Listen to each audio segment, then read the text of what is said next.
Posibleng pagbotohan na mamaya ng House Committee on Justice kung may probable cause para tuluyang isalang sa impeachment trial si Vice President Sara Duterte. Nananawagan naman ng ilang grupo sa bise na sana'y dumalo na siya sa pagdinig. May unang balita si Tina Panganiban Perez.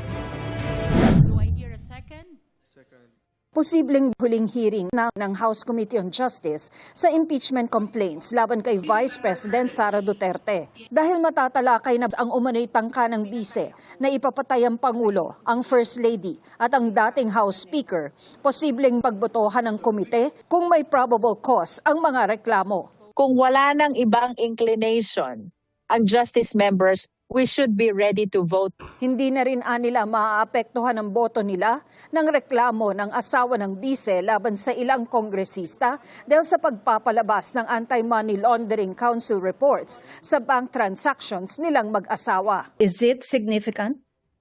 It is not, because we maintain the position na constitutional ang lahat, including the issuance of subpoena of the AMLAC report. Bago bumoto sa probable cause, pagbobotohan muna ng mga taga-House Committee on Justice kung bubuksan o hindi ang selyadong kahong isinumite ng Bureau of Internal Revenue na naglalaman ng income tax returns ng bise at ng kanyang asawa.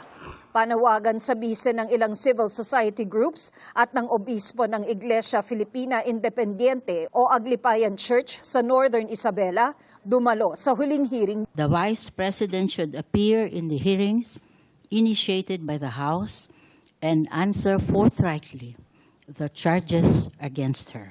Sa amin po sa simbahan ay hindi po matatawaran ang amin pong pananabik na malaman mismo sa bibig ng ating pangalawang Pangulo ang katotohanan hinggil sa mga samot-saring katanungan sa kanya. Ang mga taga-suporta naman ng bise, malinaw ang sigaw ng mag-rally sa labas ng Korte Suprema, no to VP Sara impeachment. Ito ang unang balita. Tina Panganiban Perez, GMA News.